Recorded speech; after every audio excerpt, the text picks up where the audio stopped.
ดือนละ16,000เนาะเดือนละ16,000รวมค่าห้องเดือนละ16,000บ่รวมค่าข้าวที่ว่าเพิ่นเลี้ยงกูมึงให้บ่เจ้าฮู้บ่เจ้าเฮ็ดงานอีกกว่าฮอดพนักงานรัฐผู้ได้นี่พนักงานรัฐอยู่ไสอยู่บ้านเฮานะโอ้บ่ได้ก็ได้พนักงานรัฐก็สิเดือนประมาณ 3-4 ล้านเนาะประมาณนี้เนาะในทหารกับสวัสดีสบายดี FC ฝั่งไทยฝั่งลาวเด้อสาวผู้ใดยินดีต้อนรับเข้าสู่ช่อง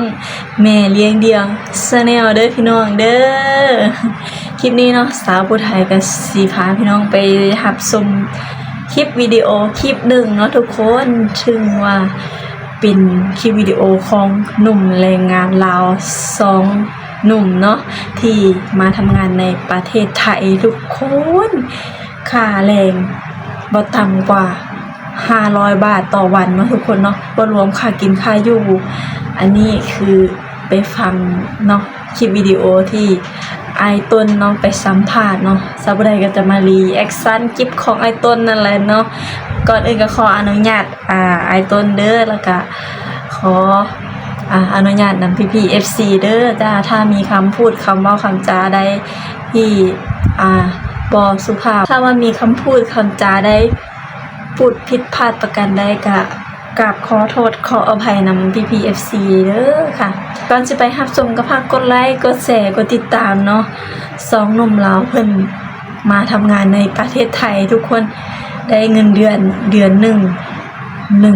16,000 บาททุกคนถ้าเป็นเงินเราก็คือ9 ล้าน10 ล้านแล้วทุกคนเพิ่นว่าได้กว่าฮอดเงินเดือนของพนักงานรัฐ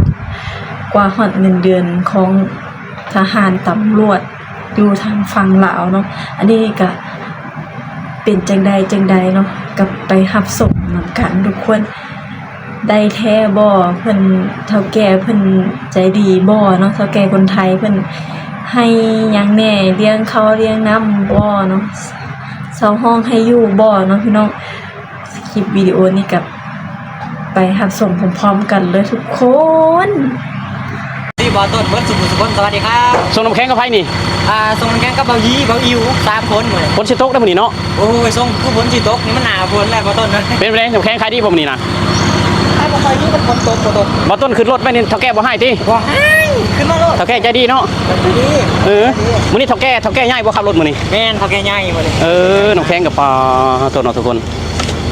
เครื่องรถแล้วได้นี่ขนาดครับบอดี้เนี่ยเครื่องรถแล้วชิบดแล้วนี่ใกล้ชิแล้วหรือเปล่านี่ตอนนี้พากันกินข้าวเท่าแกเลี้ยงเมื่อกี้นี่ฮะก็แล้วแล้วก็ใกล้แล้วใกล้สิเข้าไปชื่นแล้วก็รอออกมาเข้าบ้านเลยไปแล้วไป3 ครึ่งเลยตอนนี้ไป4แล้วมี FC เพิ่นถามว่าวันเท่าไรเฮ็ดงานนี่นะวันเท่าไร FC เพิ่นถามวันเท่าไรคนให้วันละ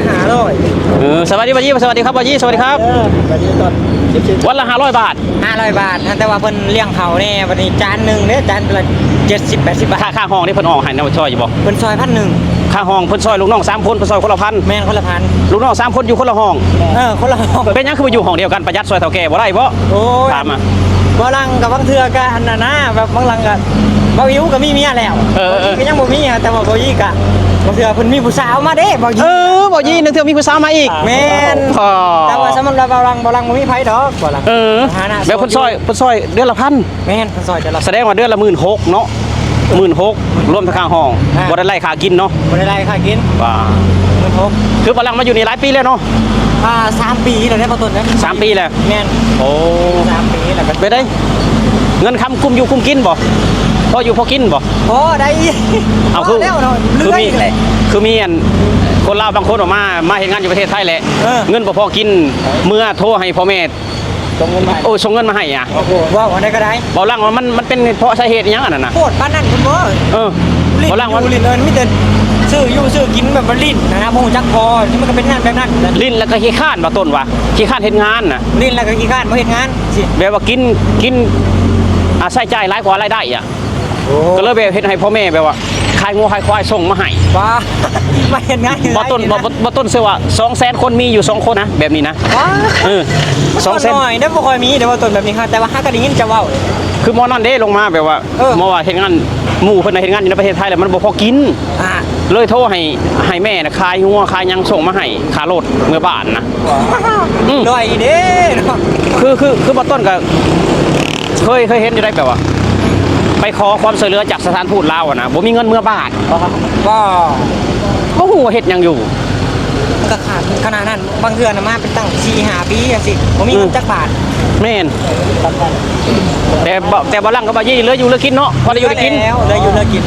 วันละ500บ่พอกินก็โทษบ่ต้องมา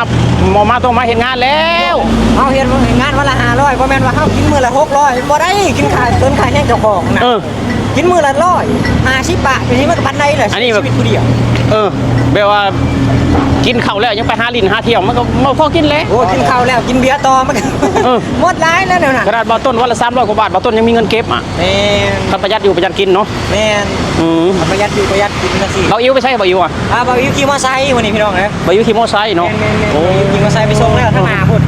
ซอยน้อยๆขี่ว่ารถใหญ่เข้าบ่ได้ บ่ต้นก็จะมาหลายมื้ออยู่ยันเฒ่าแก่ว่าล้างให้ บ่ห่างเพิ่นสิให้ ใจดีบ่ เพิ่นใจดีบ่เจ็บมาน่ะเพิ่นก็ไปหาเฒ่าแก่บ่ลังว่าขึ้นรถบ่เจ็บมาน่ะขึ้นได้ขึ้นรถไปเลยว่า ถามเนี่ยเมื่อยบ่เฮ็ดงานนี่ บ่ได้เมื่อยม่วน ม่วน มันก็ไปเรื่อยๆมันบ่ ไปเรื่อยๆแล้ว เพื่อสิได้แบกกันนั่งรถไปโดนเติบเศร้าเมื่อยแล้ว เมื่อยแหละ โอ้ แล้วก็เฮาไปพ่อหมู่หลายคนเว้าทั้งคนนั้นคนนี้มันก็โอ้ย เด้เบาอิวเด้ขับมอเตอร์ไซค์เบาอิวอ่ะเบาอิวเด้เบาอิวมาแล้วเบาอิวมาแล้วเดี๋ยวเพิ่นเบาอิวมาแล้ว สวัสดีครับผมสวัสดีครับ สบายดีเบาอิวสบายดี สบายดีเด้อ FC บ่คนมีบ่ลังคนเด้อ เมื่อบ้านจังมือฮะ 7 มื้อ 8 มื้อ เหมือนกันจักบาท 2 มื้อบาท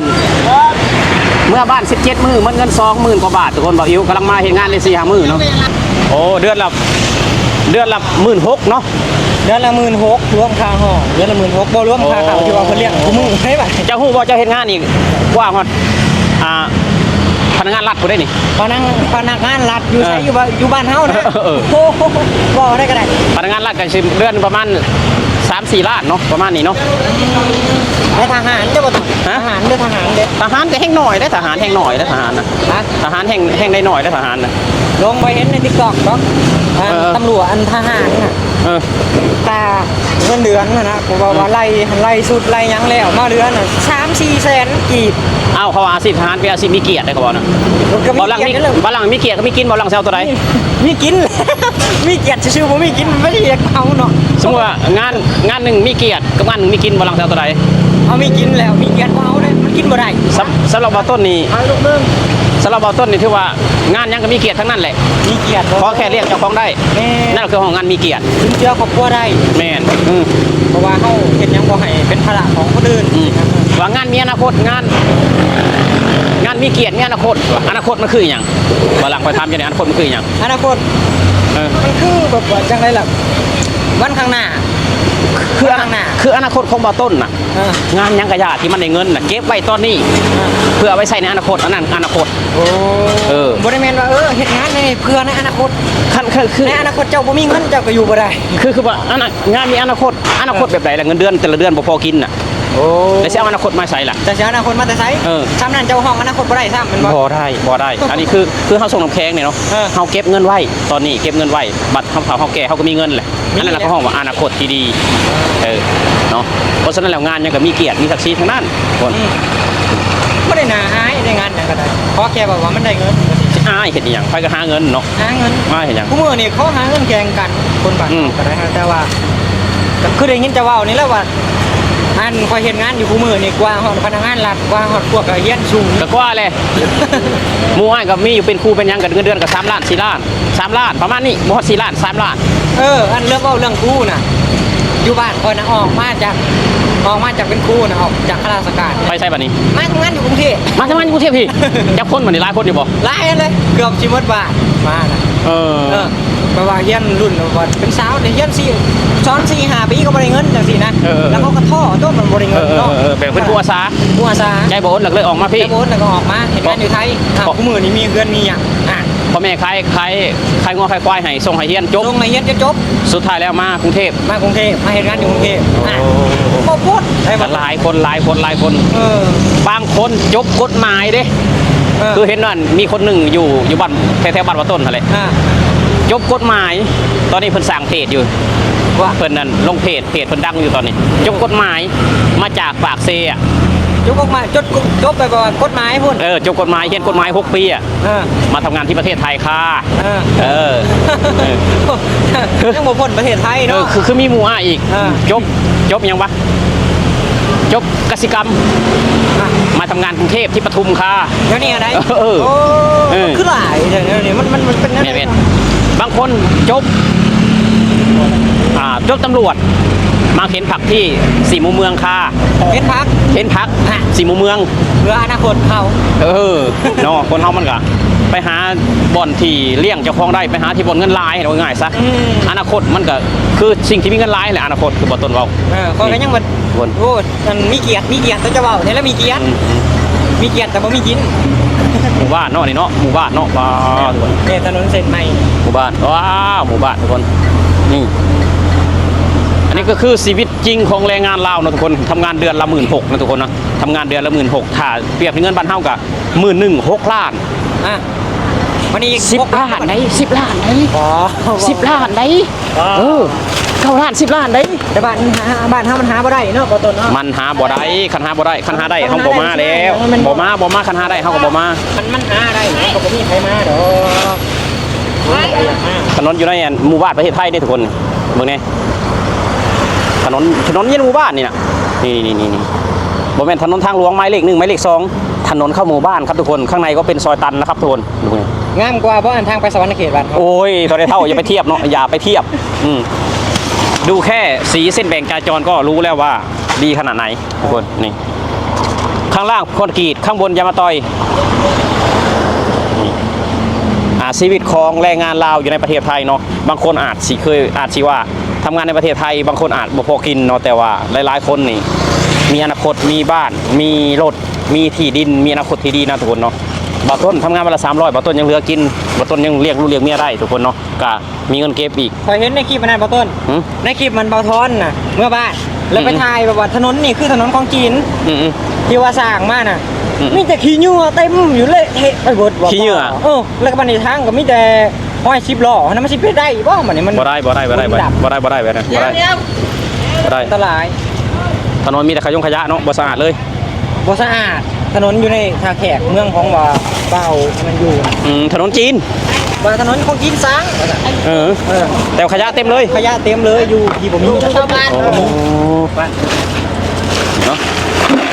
สำหรับคลิปนี้นะทุกคนบ่ต้นกับศิลาพี่ลาน้องไปแล้วขอบคุณ FC ทุกคนที่เข้ามาให้กำลังใจบ่ต้นกับเบาล่างเบายี่เบาอิ้วเนาะส่วนก็ทำงานเดือนละ16,000เนาะวันละ500 บาทแต่เท่าแก่ให้ค่าห้องอีกคนละ1,000 บาทแล้วก็เลี้ยงข้าวตอนเย็นอีกเป็นจังไดทุกคนหลังจากที่สมเนาะคลิปของหนุ่มแรงงานลาว 2-3 คนเนาะที่ได้มาทำงานในเมืองไทยเพิ่นก็มีกิน